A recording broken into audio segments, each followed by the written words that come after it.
consume all you can. If you've already done that, great. But now hone it down to what do you want to do?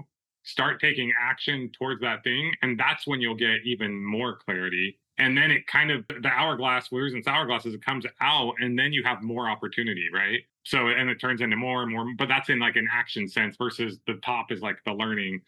But most people are probably in that. You do want to keep learning because it's motivating. But I mean, we would have been way better off, way faster if we had all the education and information that we have now, like back when I started. Ladies and gentlemen, welcome back to the Eternal Optimist podcast. I'm your host, Matt Drinkon. And today we have a special treat here, the last episode in this season, a man that I've been waiting to meet now for over a year. When I was introduced to Mr. Justin Williams over a year ago by one of our favorite guests, Mr. Brian Gearin. Justin came highly recommended as the owner of Millionaire University. And he's had some successful ventures that we're going to talk about, but we're also going to talk about some of the challenges that he's overcome in his life.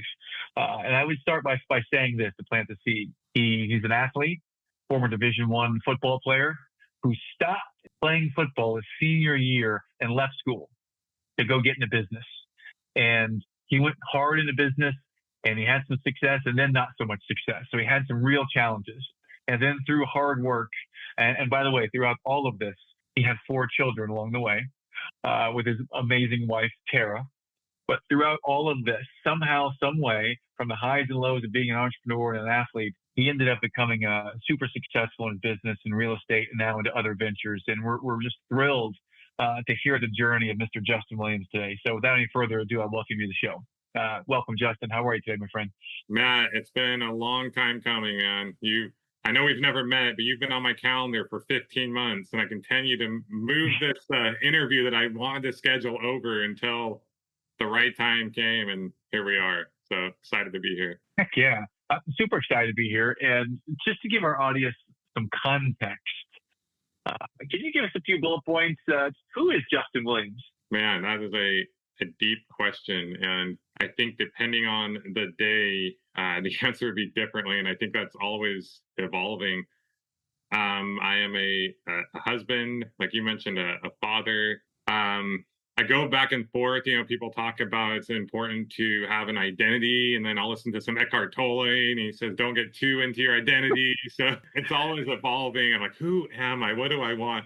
I think there's like 10, 20 different voices in my head at any given time so there's a bunch of different people in there. But, I love business. We actually have our 4 kids. One of them is our daughter-in-law. I mentioned this to you just before. Our son was married just over a year ago, right after we got back from our 9-month trip around the world. And that's been a lot of fun. They're actually doing their official wedding. They did kind of a quick, it was wild. I won't get into the details here. That's more of their story to share. But we're doing a more formal wedding here in about a month, moving in a few weeks. But yeah, I'll leave it at that. Because you mentioned I could give an ADD answer. I could go on and on about who I am and what I like to do and stuff. But I'll let you do some follow-up questions and we can go deeper into all the fun stuff. One thing I love about you already is that when the first words out of your mouth is husband and father. Whenever anyone asks me, what do you do? Or tell me about yourself or who are you? That's the first word that comes out of my mouth. As a dad of 3 amazing ladies, and I'm married to a woman way out of my class, an amazing woman named Julie. So I always talk about my children and my wife first, because I think as someone who really struggled myself being an entrepreneur early and then found some success, I always had this place where I was super focused on work, maybe a recovering workaholic, and my mind is still set to wake up and think about work. But now I'm not a businessman with a family. I'm truly a family man with a business, and I'm not looking for that out there. And when the first words out of your mouth are husband and father, I love that. That sounds to me like a man that has his priorities straight, or at least a man who has gotten to a place in his career where he's learned that now this might be the most important thing. So anyways. Man who tries. I love the answer. To have his priorities straight. Yeah, constantly evolving. But yeah, can you just give me a little insight here on this hat? Those of you tuning into YouTube, you can see this really big hat. Build my money machine. What does that hat symbolize for you? Because it definitely stands out. Yeah. So in a way, saying build my money machine, it might sound a little like build money into money, right? Like kind of the opposite of what you just talked about, family, right? It's like focused on money. Whenever I work with anyone, talk with anyone, like first of all, and I know you believe strongly in this, but you want to get your personal vision clear, because to Yeah. be successful at business, you do have to spend a certain amount of your time in life focusing on that business and really get dialed into what you want. But you want to make sure that in doing so, you never breach those non-negotiables. And that is going to look different depending on where you are in life. Before this call, we talked about the time when we had, I was newly married with a 6 months old son living in the bachelor pad, as we called it, and had $120,000 of debt. And at that time, my family, which was my priority, the priority to take care of my family was to get my butt out every day in the heat of Bakersfield, California, 110-degree heat, did not matter, and sell satellite dish until we were able to pay off the debt and get out of that bachelor pad, get my son out of the closet that he was sleeping in. That was the priority to my family. But you're right, there came a time when I just kept working. Like my wife and I would go out to dinner. I remember going to a movie, the new used to be the new Willy Wonka show, which was 20 years ago. The new one wasn't a great movie anyway, so it didn't matter that I missed it. But that was our first date in several months after starting this business, and I left the movie theater to take a call that I did not need to take. But it's like I was so wanted to make sure that I took care of my family, but I kind of like lost that vision there, right? So, but yeah, see, there goes my ADD. I don't even remember what the question was that you asked, but oh, dude, that happens to me all the time. Like literally all the time. Oh yeah, yeah. I've got to keep my iPad right here and make notes of the questions I'm asking, what we're talking about. Yeah. I lose it too. I love sometimes.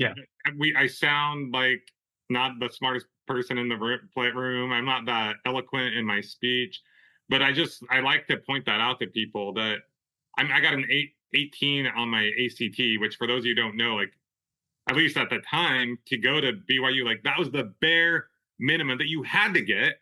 Like most people to get accepted had to get like not almost twice that, right? Like I only got in because I had a football scholarship, right? I'm not the smartest. I'm not the best at speech. I have all kinds of mental health, major ADD, but you don't like to be successful in business. You don't need to have all the things, right? Everyone has a little something else. You just need to lean into what you do have and keep going, keep trying. We're in the information age. We're past the information age. We're now entering the AI, I'm going to call it. Like everything is at your fingertips.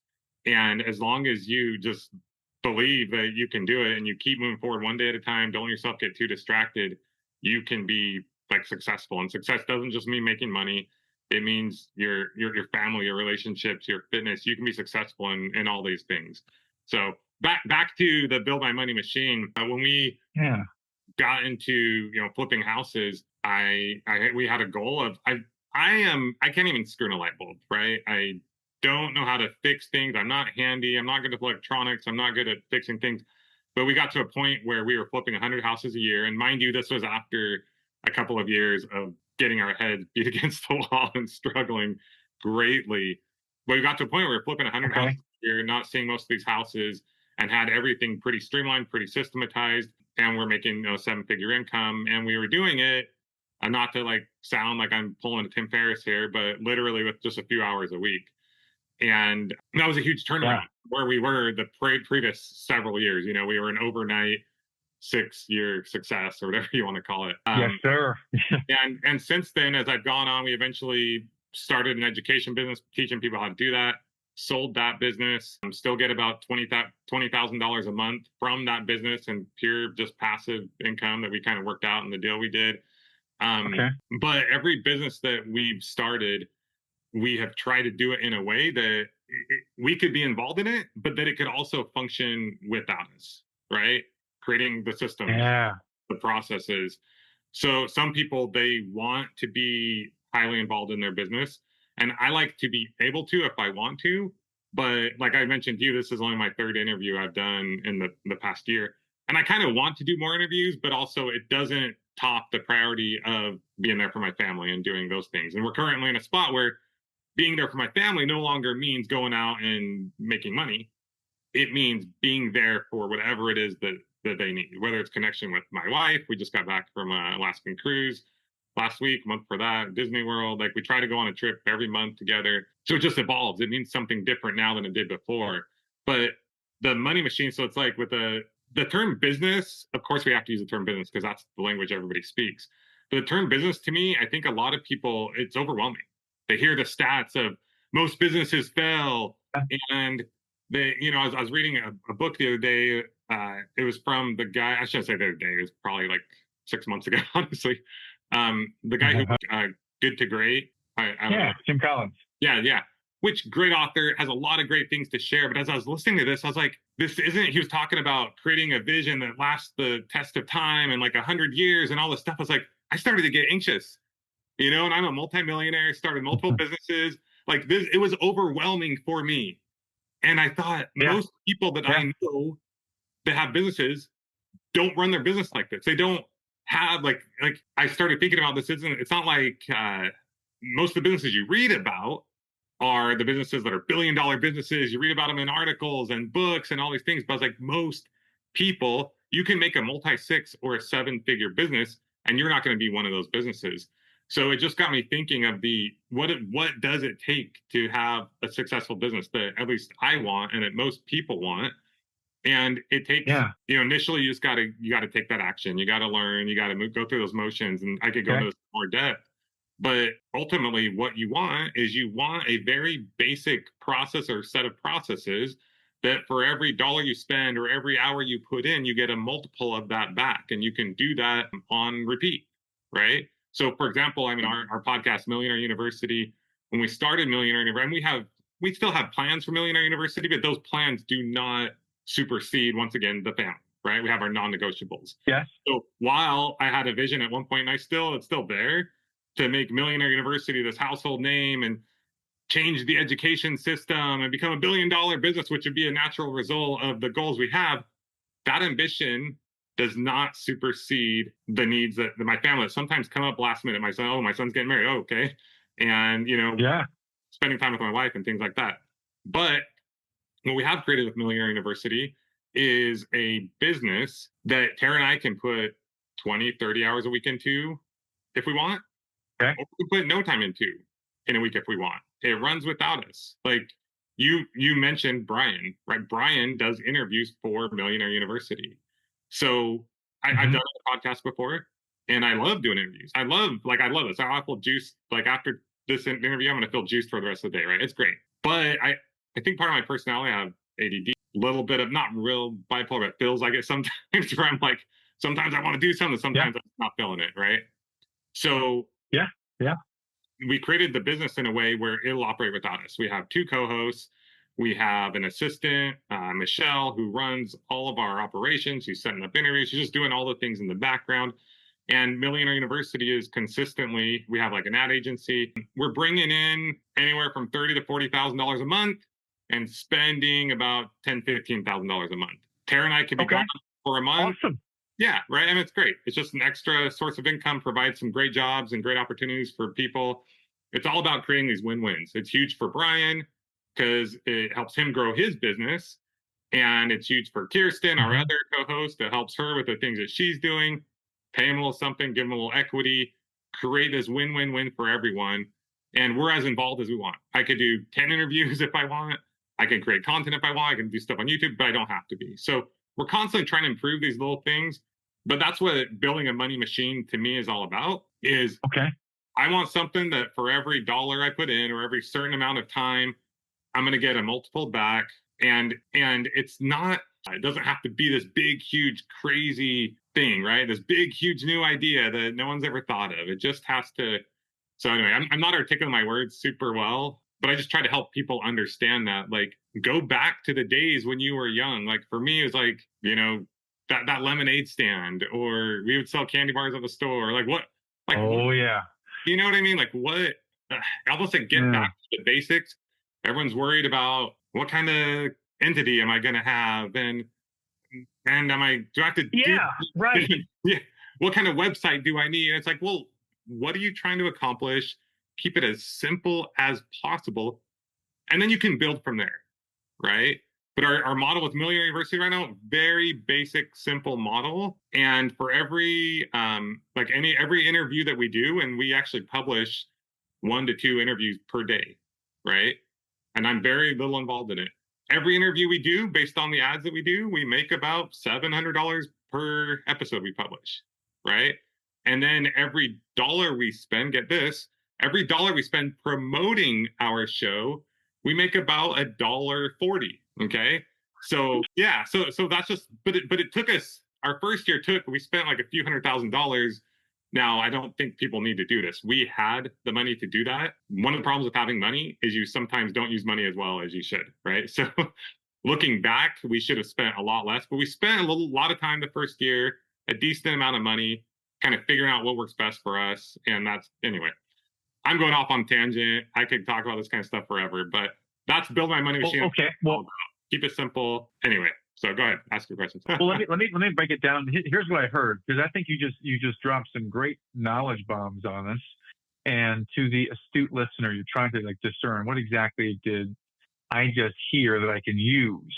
And if you get down to, this is what I heard. I listened to the first three things you said when you're talking about building your business. You said have a vision, take action. I mean, you made it really simple. I think that you're right. So many people are thinking about, well, I got to get a website and a conversion rate, and I have to have the right font on my lettering and my email signature, and all these granular details that don't make you really any money on day one if you're not taking any action. You got the perfect plan, but if you never get off the ground, it's never going to fly. So I love that you said get a vision and take action. That sounds like the Justin who left school to get straight to business, selling satellite dishes. Because some of the best entrepreneurs that I know, it's interesting you say you started by selling satellite dishes back in the day. When I've only had one corporate job. I've had two corporate jobs. One of them was working with the indirect distributorship channel of those who went out and sold satellite dishes for DirecTV and for Clearwire internet.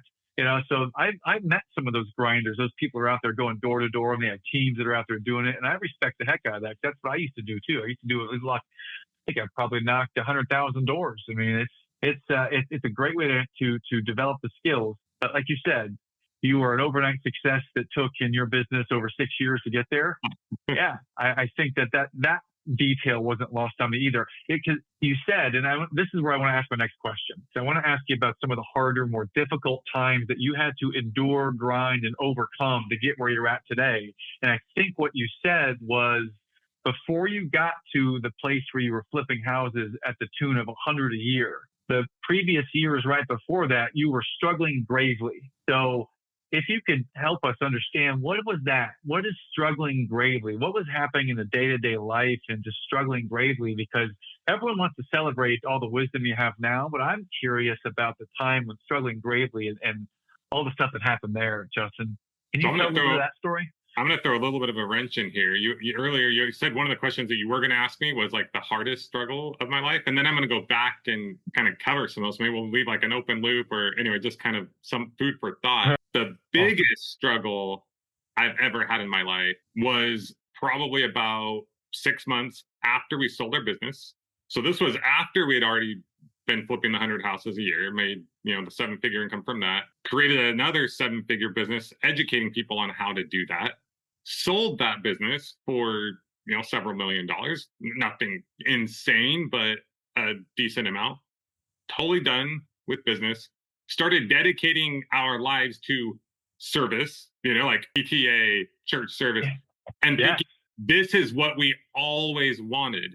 But, moved to, Rancho Santa Fe, which San Diego, in basically a resort, right? 8,500 square foot home, guest house, beautiful pool, 2 acres, 10 minutes from the beach. This was our neighbors were very famous, but it was this was the dream, right? Yeah. Awesome.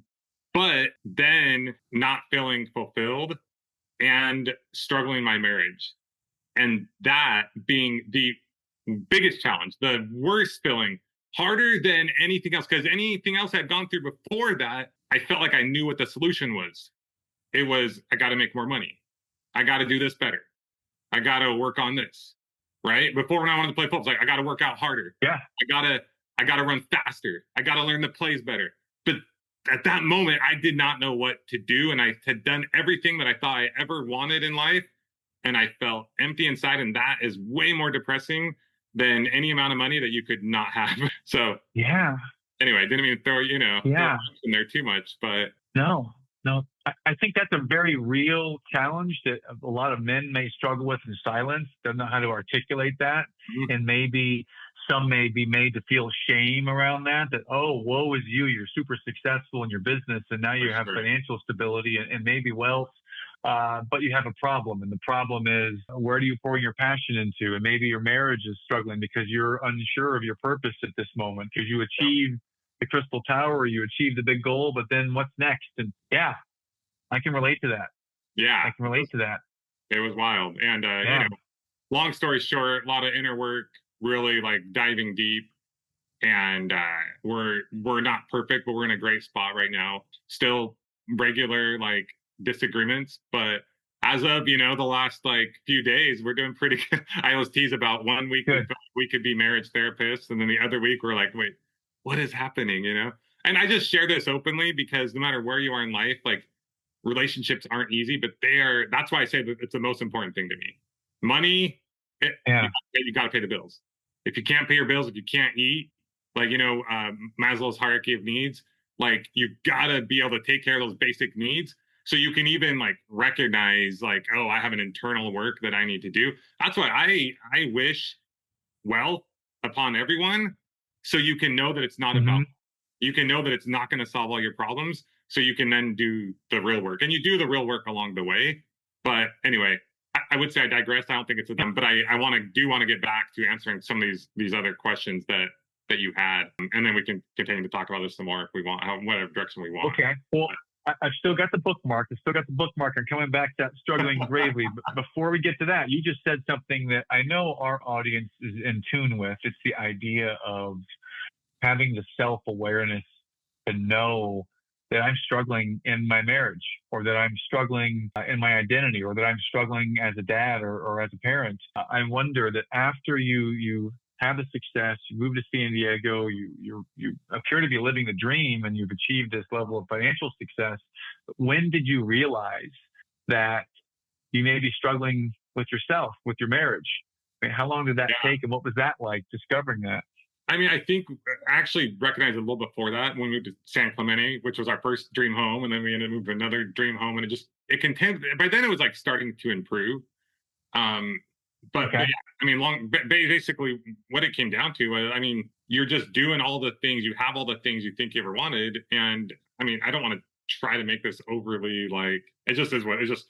You just feel that stomach, that feeling that you feel in your chest, that feeling of, like what's going on. My wife and I were just kind of like bouncing off each other. I think before it was like, we had young kids, we had the business, we just knew, okay, just if things feel like we're struggling a little bit, but we just, because we don't have enough the money, right? Excuse me. Yeah. No, I relate to that in a number of ways, but yes. Yes. Okay. It's like, thought we knew what it was. And then when it wasn't there, that connection wasn't there. We were both working hard, and I'm a big believer in service and helping other people, doing things for other people. And I think part of this, what happened was, I finally got to a point where I had enough money that I need to make money. So I thought, oh, I love service. I love helping people. I'm going to go help these other people. And I was doing stuff in the PTA and church and community. And what started to happen, I mean, I see it in my kids, right? It's really easy to see in other people when you could tell someone's just struggling. And I think our society has become a lot more aware. No one that I know really well, like some people appear a certain way, but I think it's only because I don't know them well. I think we're human beings. Like, we struggle with mental health. We all, like, maybe not always, but it's something that like sometimes we just feel off. We don't feel great. And you want to constantly be trying to figure out why that is. But I think it was something that was always like underlying, occasionally a little anxiety. I mean, you got kids, you got struggles, you got all these different things you're working on. But once again, I think before it was just put your head down, get to work, focus on making the money. And once we get there, like, we'll be good. And so you think you know the answer to your problem. And once that is no longer an answer, I think that was one component. But then also thinking like, okay, like, what am I doing now with my time? Like, I didn't have the same purpose. Yeah. I was like, okay, it's time I played pickleball for a couple months for like 4 hours a day. Then after that got old and going to the beach. Yeah. Then I was like, hey, now I'm going to like just serve. I'm going to fill my time with service.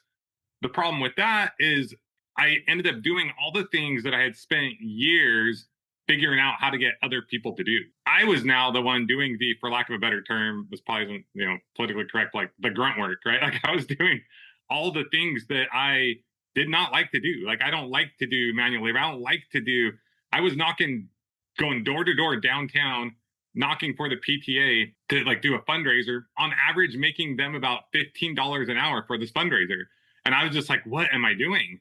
Right. And it's like, this is just not my genius zone. I'm not in the highest and best use of my time. But I used to think service is the highest level of like the best thing you can do. Right.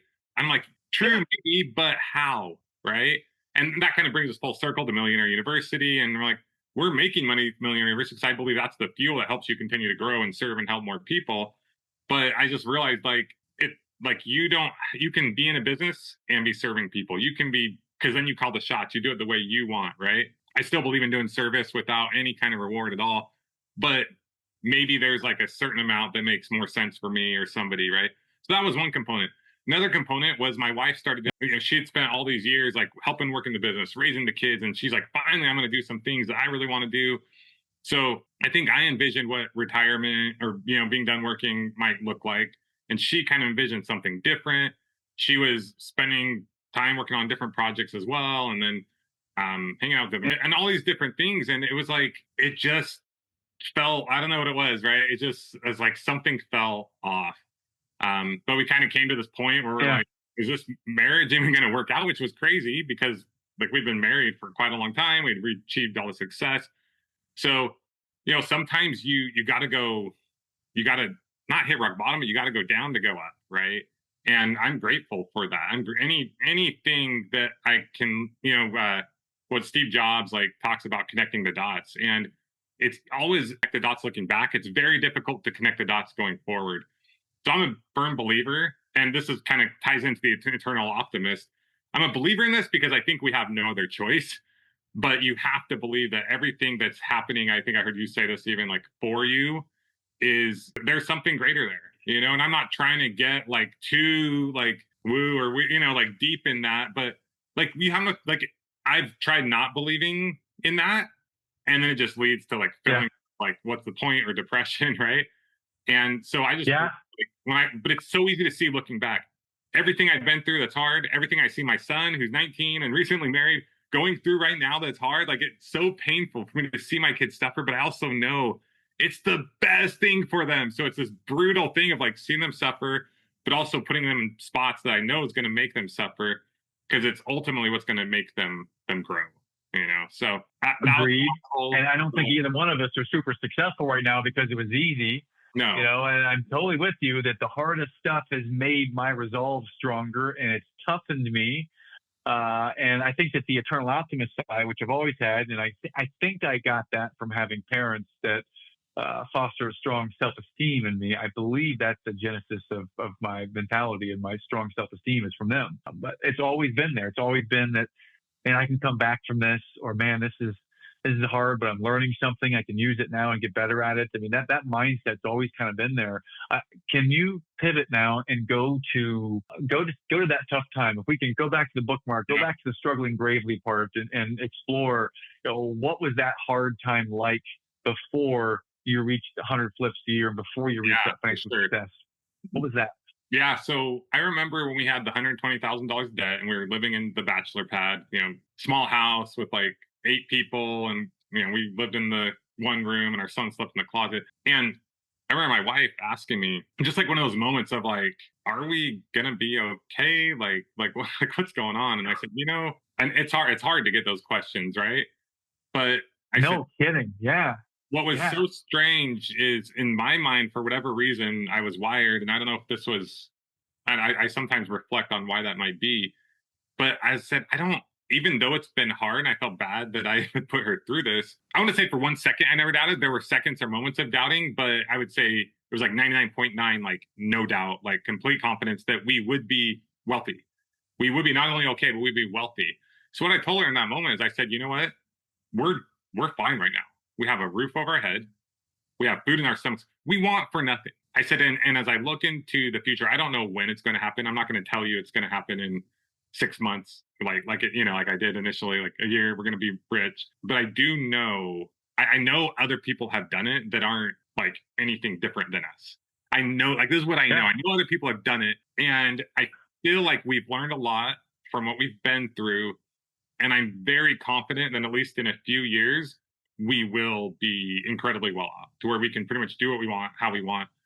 I know we're okay right now. I know we'll eventually be well off as long as we're willing to day by day keep putting in the work, keep loving each other, and keep putting in the work that it takes to get there. We're going to be just fine, more than just fine. And I think that just like made her feel and me feel, just give us this hope. Work every day. And I think Heck yeah. Put in the work every day. Yeah, and you've heard the quote so many times, probably like, we think we can do more in a year than we can, but we can do more in 5 years than we think we can, right? And I think that's kind of what it comes down to. Like at the beginning, it's like the compound effect, right?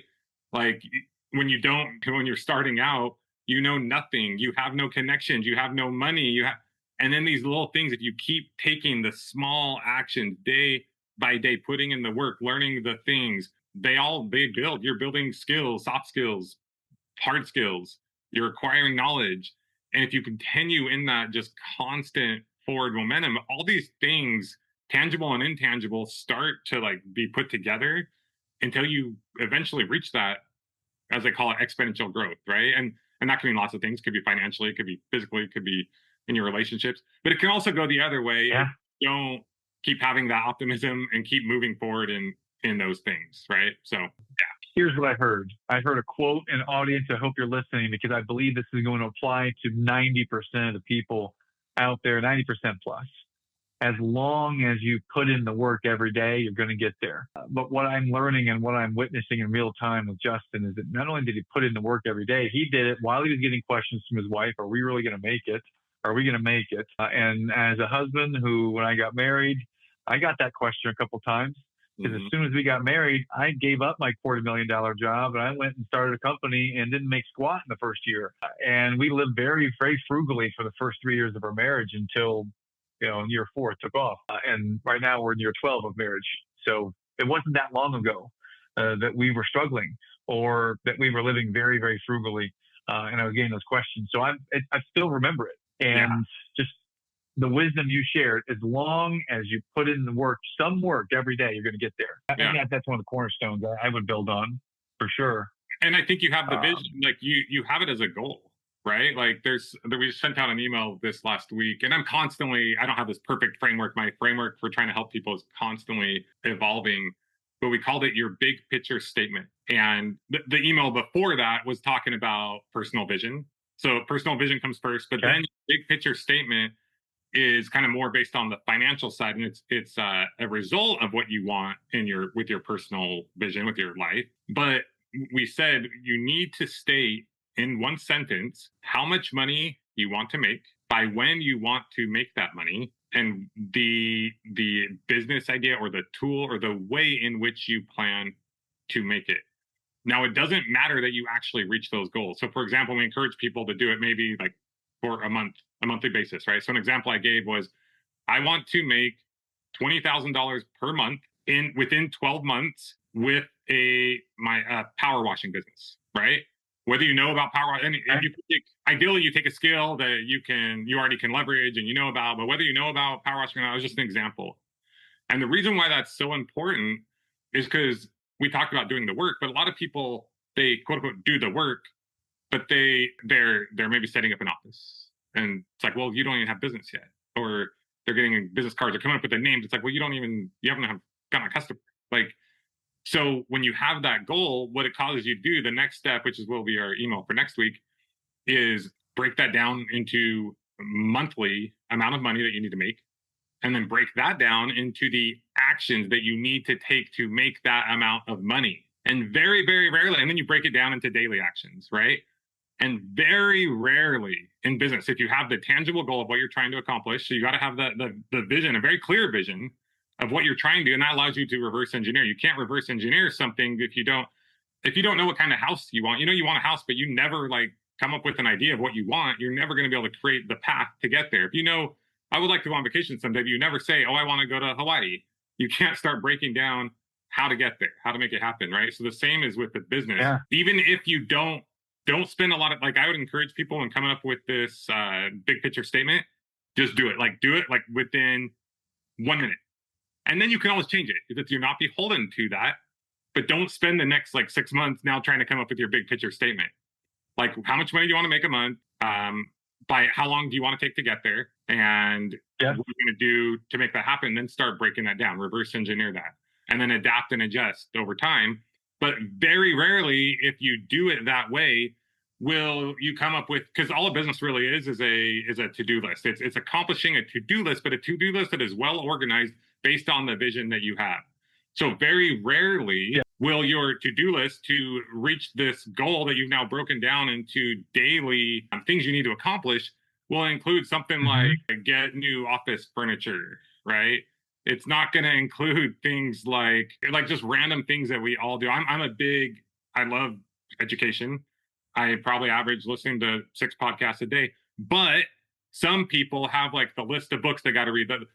And it's like, that's good, but it's not alone is not going to get you the results that you want, right? Yeah.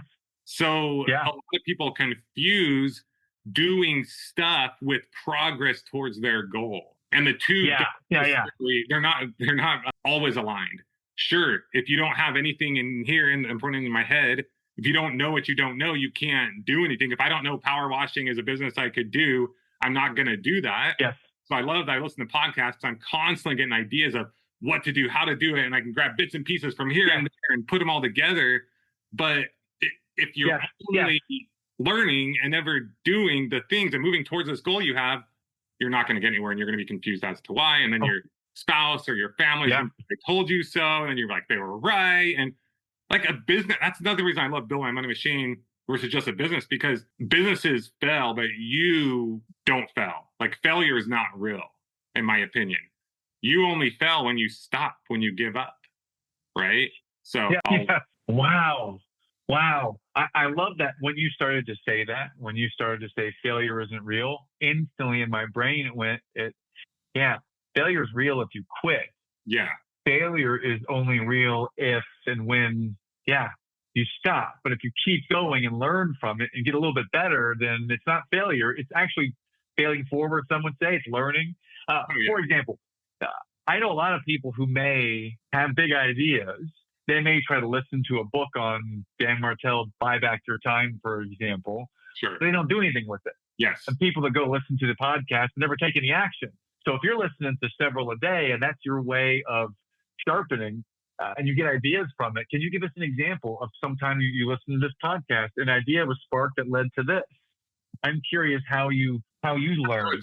It's interesting. I love learning, but what's interesting is when I started business, I didn't even know like learning. Like I've heard of some books, but I just knew I wanted to make money. And so I went to, I got my realtor's license while I would ditch college classes and go to get my realtor's license. So I'm not making money here. I'm not learning how to make money. I'm learning about things I already know or I'm not interested in from teachers. I'm not, whatever. I'm just not drawn to. So I go get my realtor's license. I didn't know what I was doing. And then I started my satellite dish business. It was only because I was selling satellite dish because I couldn't get a job and I knew a guy and I was like, wow, I can make a lot more money doing this than I can a regular job. And so one day I thought, well, what if I can like make 3 times as much money, right? It wasn't nothing crazy, but I'm like, okay. So I became my own retailer. But it wasn't from a seminar I went to or a book I read. There was no podcast back then. The internet was like just getting going, I guess. I didn't know how, when I graduated college, I kid you not, I did not know how to type. I didn't graduate college, I dropped out. That's a whole nother thing. But I learned because I was like, now I realize this can make me money. So Mavis Beacon, I was on there every day learning how to type. It used to take me an hour or two to write one simple email because it took a long time to type. And I was like, how do I do this? I'm just trying to give you guys, like, everyone's like, oh, money now. And I'm like, I didn't just start that way. Like, it doesn't start like that, right? You just have to will that you will not be denied. Like under no circumstance will you be denied. Okay, I'm going off track. Where what was the question you asked? Well, Yeah, I mean, I think I don't even remember what the question was. I think we went to how are you learning? What's an example of listening to podcasts, taking an idea, and then Okay, putting it into okay, action yeah, and yeah. learning? So Um, I did. yeah, but you just gave us a master class on like the skills of success, hard work, and be a learner and curious, and then willpower. I mean, these are the great nuggets and principles. But I'd love to hear the story too of something you did Yeah, learn. yeah. So I remember. It's funny because I listened to a podcast, one of the most recent ones that you published, and you and the other guy were going off about all the books you guys are reading. And I'll be honest, like I felt a little what's the word, insecure for a second because Oh man. no. That's a good thing. It's a good thing. You know, you have these emotions, and then you like just pay. I just learned to pay attention to my emotions. Like normally, I wouldn't even admit it or talked about the feeling insecure, right? But I was like, oh, this is the Yeah, feeling. yeah, It doesn't mean it's real or should be like that. You guys did nothing wrong, but this is just what happens sometimes. I felt a little insecure because I'm not that well read. I haven't read I don't think I read any of the books you guys were talking about. And I think through high school, I had only read like one book, even through high school. Like I was a master at getting through high school with decent grades. Had major ADD. Half the time I didn't know what I'd leave a class and didn't even know what the teacher talked about, even like through high school. Elementary school, my yeah. mom started drilling me on my like multiplications, and so I was able to learn like rote memorization of things. Um, but I wasn't that quote unquote smart, right? I hadn't read a lot of books. Yeah. I didn't like to read, and but I read the book when I was 18, Rich Dad Poor Dad, because my parents they were constantly because we didn't have a lot of money. They were constantly doing side hustles and like MLMs, like back in the day. I don't know. They were always trying to make. Well, we sold some Amway in our house back in the day. Oh, Yeah, we got acai juice and yeah, exactly. So yeah, my parents were doing all that stuff, and I was always trying to make money, and I would go with them to these like things, and it was not probably overhyped, and we were being oversold, but I was just like, man, this guy's making like 25 grand a month. That's like that was crazy to me, and I was just so it filled my mind with what was possible, and so I went to like a convention with them, and so that was an exposure to my learning. But I remember when I started my first business, I didn't go to a seminar and learn about it. And then when I got into real estate, I had a friend that told me about this seminar. And I'm like, wait, someone will teach you how to invest in real estate? I'm just kind of like trying to help people like realize like what you have at your fingertips is crazy. Like I didn't listen to my first podcast till 2013. And my point is education yeah. is it's important, but I have a sister who she doesn't go to seminars, she doesn't listen to any podcasts. She created a multi-million-dollar swimsuit company called Janela Bay, and execution is 10 times more important than anything else, right? It's just to her, she's like, That's oh, right. I want a different kind of swimsuit than what I'm seeing. She wanted a more like modest swimsuit than what she was seeing. She took a sewing class. She had taken one previously, and she's like, I'm going to make one. So she made one for herself. And then she made another one. And then a friend wanted one.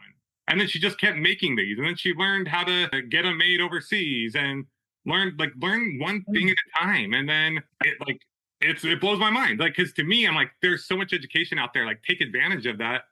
She doesn't do that. She just does these things. And there's something called just-in-time learning. Like, you've probably heard of that. But I'm a big fan. I love reading books. I love listening to books. I love listening to podcasts because it kind of primes the pump, right? So I flipped all the houses, right? And very little education, very little books up until that point. Had gone to like a couple like seminars for flipping houses and stuff like that. But then learned about podcasting, like because I was like, hey, I have more time on my hands now. We're working like 5 hours a week, kind of semi-retired. But then I got bored. I was like, this is like the first retirement, right? And yeah. my brother told me about this thing called podcasting in 2013, and he mentioned, oh, you're into real estate, like there's this podcast called Bigger Pockets, right? So I listened to one of those, and I'm like, I wonder if there's at the time I was thinking, okay, I got to do something else because I'm kind of bored. I want to learn about this thing called internet marketing because I think it's the thing of the future. I know nothing about digital anything. I'm the least tech person ever, but I have the time. I'm actually interested in learning this thing. Let me see if I can learn if there's any businesses out there on like general business or digital marketing. Because growing up, I know I didn't have business. So I'd been successful at business, but I didn't know this whole world out there of business. So I found I looked at business podcasts at the time. John Lee Dumas was like the top business podcast. And I just started to listen. His first episode was Pat Flynn. And I couldn't sleep. I could not believe that in my earbuds I don't even know if it was earbuds at the time. Anyway, I was able to just listen to these people talking and sharing how they were successful in business. I probably listened to 10 podcasts a day. That's all I did was listen to podcasts. I'd wake up sometimes 3 in the morning, I couldn't sleep. So I was so excited. Start listening to the podcast, take a break, hang out with my family, go to the beach, come back, listen to the podcast. I consumed like hundreds of podcasts over like a couple months, and my mind was so full of so many ideas. Like, 'cause I already always had that mind of like trying to figure out how to make money, but I didn't know all these things were possible. So, to your point about like education, and then eventually started my own podcast, and the rest is history. But it is insane the amount of information that is out there. It's so valuable. So many people don't take advantage of it. Most people listening to this, though, may be on the other side of that, where they're constantly learning but not applying enough. And you learn so much from applying, and then that application, then you go back and listen and you hear things differently that you can then apply to something that you actually have. Instead of, there's a million ways to make $1 million, there's 10 million ways to make millions of dollars. But once you get a focus, then you're working on like the hundreds of ways you can make money within that focus. And that's when things start to get exciting. That's when you start to get traction. And once you start to make money, I want people to make money as fast as they can in their business, because then it helps you not get as burnout. Anything I've done, that like hasn't made money, or it's just after a while, it gets kind of not as exciting, right? So the money helps you keep going. So you got to learn, but you got to like take action, and effective action where it counts. That's towards your goal of the vision that you have. So, all right. Yeah, I'm going to try to summarize or take some nugget of wisdom from there, because there was some wisdom in there. One of the things I heard was that you listen to hundreds of podcasts in a few months span, and you may not have been crystal clear at the beginning on exactly the area of focus you wanted, but after listening to so much, you were able to finally then take some of that and find an area that you could then focus in. So my message to the listener from what you're sharing, it's like Justin did not know exactly maybe what he wanted exactly at that moment, but he exposed himself to so many different things, and somewhere in that inundation with ideas, something hit him and it stuck with him, and he learned from it and took action on it. So the moral of the story to me is, even if you don't know exactly where you want to go yet, still try to consume something. Take some kind of action, even if it's not crystal clear in the beginning. I don't know if that's the best coaching, because I'm an executive coach, and that's what I do for a living. I don't know if that's the best coaching, but it's better than do nothing. Better than listen to everything and still do nothing. It's listen to a bunch of things. Find what you want to be passionate about and then go after it. But it's that moment of decision making. Decide to take some action and stick with it. That's the moment that many people they're missing. It's to actually take action and then stick with it. And you are on the other side of that, because you relentlessly took action. You're still relentlessly learning. And even now in this next season, after you've already leveled up and retired and re-retired, you're still in a season where you're seeking that purpose. But I believe the purpose is family first, from what I've heard from you so far today. So that was a lot. I'm kind of ADD too, so I'm hearing all kinds of stuff too. I love it. No, you So did. that was awesome. You kind of did this thing with your hands where it was like up high and then it kind of came down. And I call it's like an hourglass effect, right? You start out like, if you don't know what to do, consume all you can. But I would give you, probably, if you're listening to this, you probably have already consumed a decent amount of information. But whatever, like another few days, a week, like consume all you can. If you've already done that, great. But now hone it down to what do you want to do?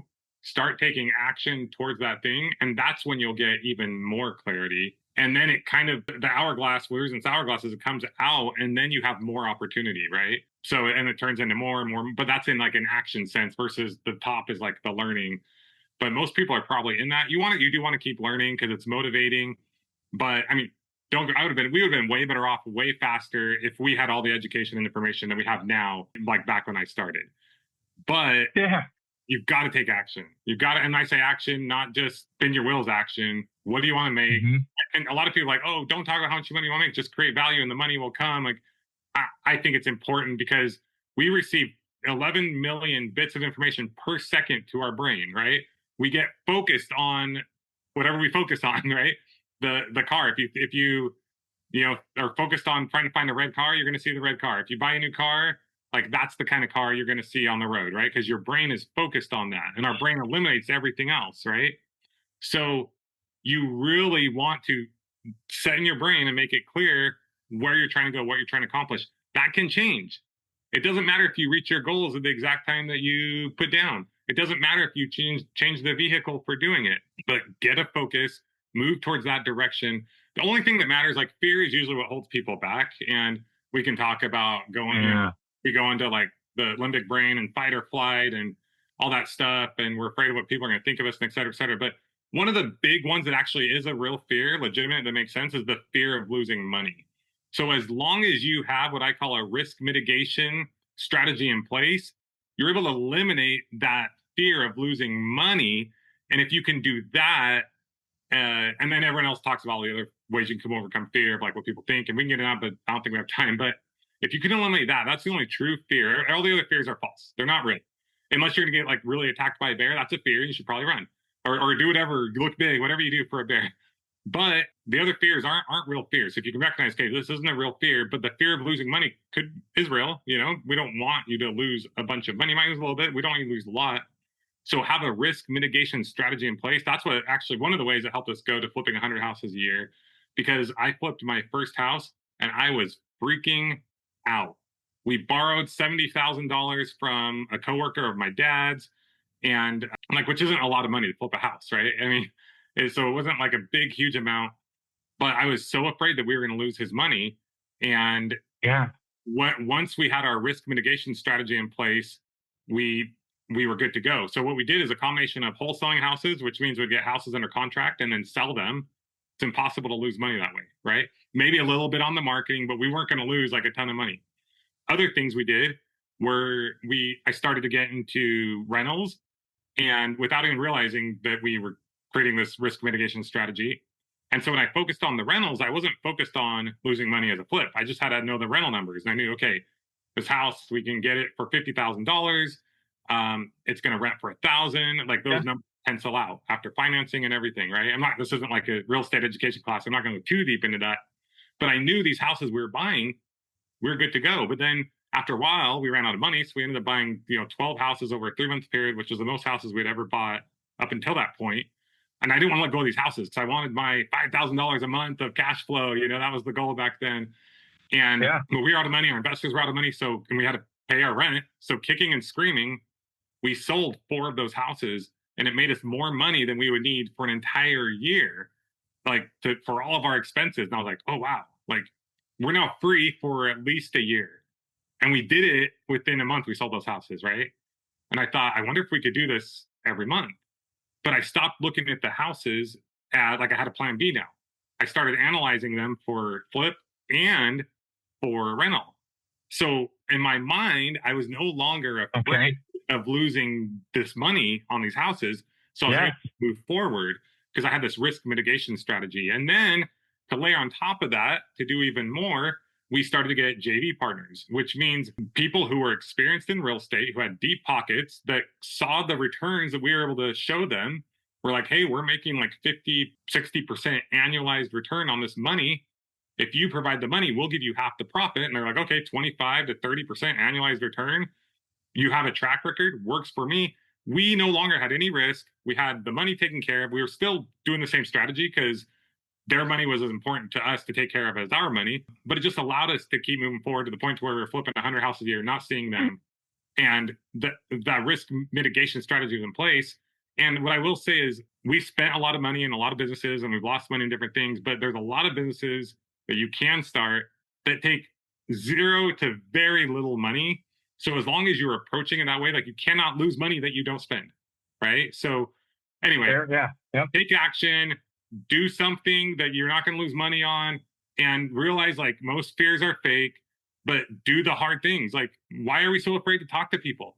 Because we're afraid of rejection. It's we think we're going to get attacked. No, they're not. Just keep moving forward and you're going to succeed. So, all right. I've rambled a lot. No, you've rambled some golden nuggets of wisdom. And for those who are astute listeners, you'll hear some great stuff today. This has been fantastic so far, Justin. Thank you. I'd love to move us to the wrap up portion. Before we go, I want to give you some credit. This has been awesome. It's been a constant ramble of things that we can use and ideas that can help us to grow and improve. So thank you for that.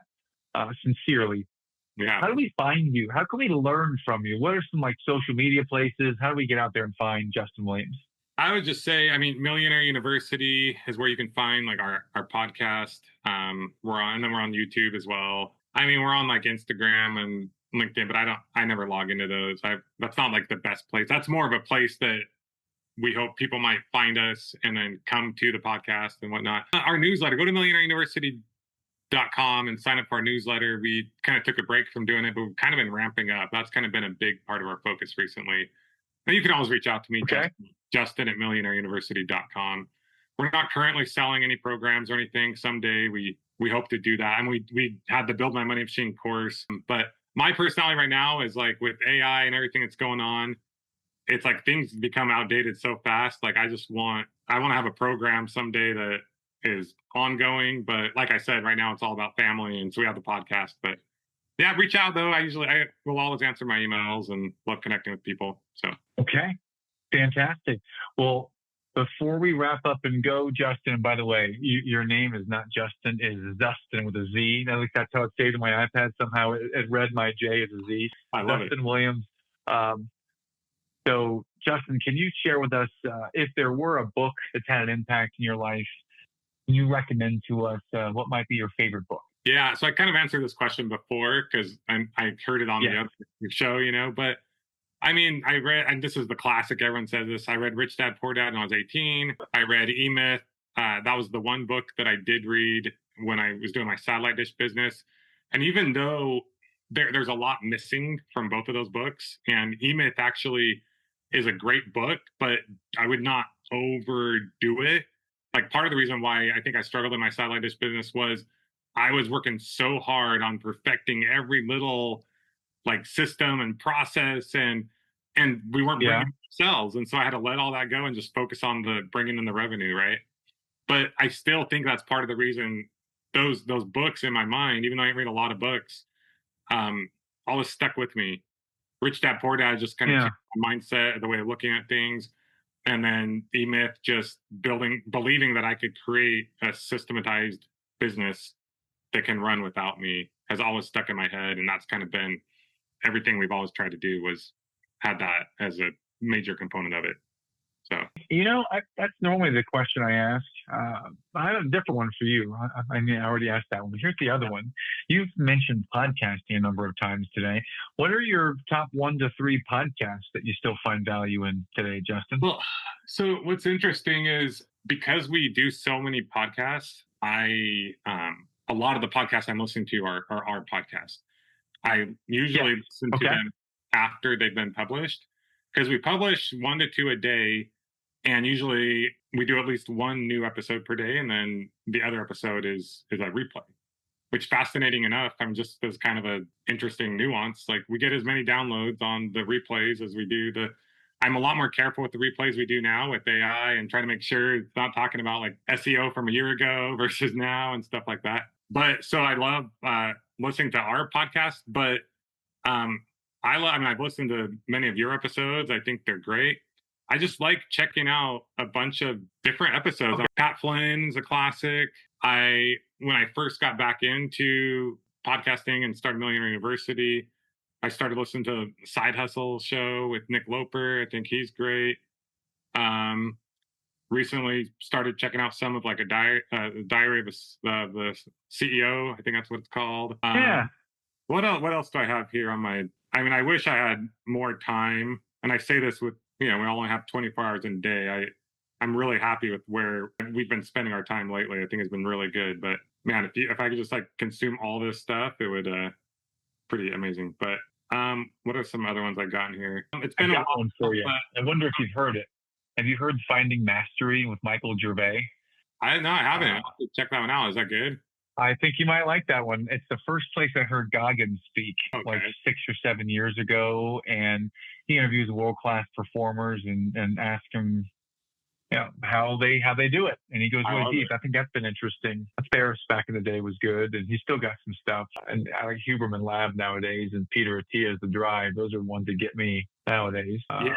Well, when I listen to sometimes I'll listen like a few episodes and then go on to something else. But Startup Ideas podcast, he's talked a lot about like AI stuff, and yeah, I used to listen to Russell Brunson a lot. He's still a good friend of ours. I still listen to some of his stuff, but it's just the time, right? Biz Ideas, Dives, The Corner Office. Yeah, lots of good stuff. So, okay. Thank you for the podcast. 2 questions to go. Let's go to music if we can. Is there a song or an artist or a genre that just inspires you and gets you going? I love music. It's kind of funny. I used to listen to music quite a bit in high school, and then I went and did like a 2-year mission for my church when I was 19. And ever since then, like I'll listen to music, but I don't listen to it as much. But my wife loves music, and my daughter loves listening to music, and my boys. So I've kind of gotten to this place where I just like listen to whatever music everyone's listening to. So okay. I'm not like I know I was kind of joking about the feeling insecure, but you guys are going off in all these bands, and you've had them like at your parties, and I'm like, man, I'm not quite as like sophisticated in that area. But yeah, I love music. I'm just not like, I just kind of enjoy it as it's there. So. Okay. I'm gonna make a startling confession here live, and maybe this gets edited out, but here's the confession: is that now, after having kids, my oldest is 10, I actually listen to the kids' music pretty regularly now. Yeah. Like Moana and You're Welcome, or Moana, Shiny, like these funny, awesome, fun songs. Yeah. They make me smile. Yeah. I'm listening to that. So for me, that was like a few years ago. What's funny is when the kids were younger, we'd always go to the movies with the kids, the kids movies, and now my wife and I go to the kids movies by ourselves because they're all older, and but we still like no, that's kind of how it goes, right? They're teenagers now, and so we're listening to the teenage music, and so yeah, priorities, right? Okay, down to the last question, and you have the last word here, Justin. So last question: you're on the Eternal Optimist podcast. What might eternal optimist mean to you, sir? We kind of touched on this earlier, but I just think, life isn't easy. I don't think it's meant to be easy. I once heard someone say, if you were the one creating this earth, then do you think you would make it easy or hard? And we never get to choose what the hard is, right? I want the hard to be, I gotta, do this thing. It's kind of hard, but it shows up in different ways that we don't think. But it's through the challenges and trials that we usually become what we become. And I think being an eternal optimist it's so easy to feel knocked down. Because we're mortal. Like people die, we get disease. Like there's wars going on. It is hard. My wife recently had memories of something that happened to her as a child, and we talk about this openly, right? I don't know if this is the best way to end, but that have been really hard. Yeah. And it's been really hard processing that the last couple of years, like things that just make you like, what in the world is going on, and hardships we've been through with our business. But those times when I've gone down and allowed myself to feel that depression, which I think is okay to feel, but just realizing like there's so much beauty, so much amazing things in life. And I think the only way is to be optimistic. And optimism to me, it means hope. And without hope, like it's very difficult to move through this life. But with hope, we have everything. And seeing everything from the lens of not this was like a good thing. Like there's certain things I'm like, I can never say that was like a good thing that had like, horrible things that happened. But always, what can I learn from this? How can this help me? How can I grow? The way my wife is able to take her experiences and I'm able to take my experiences, and we're able to teach other people and show empathy and love and compassion. It's beautiful. And I think that's what being eternally optimistic is about.